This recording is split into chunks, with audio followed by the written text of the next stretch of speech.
अस्सलाम वालेकुम नाज़रीन, दादू न्यूज़ में भलीकार माया राजालता हो बासी तव्हांखे ब्रेकिंग न्यूज़ ॾींदा हलूं त सरकारी बारदानो वापारनि हवाले हुजण जो इंकशाफ थियो आहे। तव्हांखे हिते ब्रेकिंग न्यूज़ ॾियूं पिया त सरकारी बारदानो वापारनि हवाले हुजण जो इंकशाफ थियो आहे। सरकारी बारदाने में भरियल सवे बोरियूं सरेआम वापारनि जे दुकाननि ते रखियल आहिनि। ख़ुदाबाद भरिसां वापारी फिदा हुसैन भट्टी वापारी जुड़ियल लुंड सतार शोरो जे दुकाननि ते सवे बोरियूं बारदाने जूं मौजूद हुजण जो इंकशाफ थियो आहे। तव्हांखे हिते ब्रेकिंग न्यूज़ ॾियूं पिया त सरकारी बारदानों में भरियल सवे बोरियूं सरेआम वापारनि हवाले दुकाननि ते रखियल आहिनि। इन हवाले सां महिल असां राब्तो कयो आहे पंहिंजे दादू इशू जे रिपोर्टर दानिश कुश्तवा उनखां पुछंदासीं उन वटि कहिड़ा तफ़सीलात आहिनि। जी दानिश, असांखे आगाह कजो।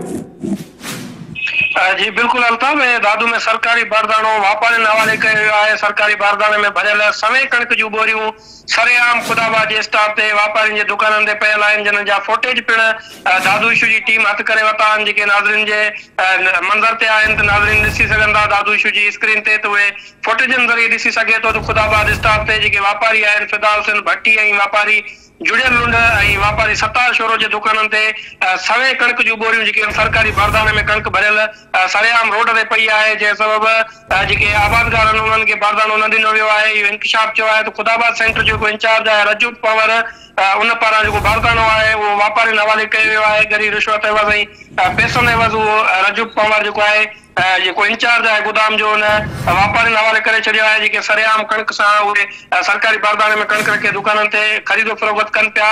जंहिं मां तव्हांखे इहो ॿुधाईंदो वञा त जेको सरकारी ख़ुदाबाद गोदाम ते इंचार्ज आहे रजू पवर, उहो घर में आरामी आहे, जंहिं सबबि गोदाम जो जेको चौकीदार आहे शिराज सोलंगी उहो कणिक ख़रीदारी ते मुक़ररु कयो वियो आहे।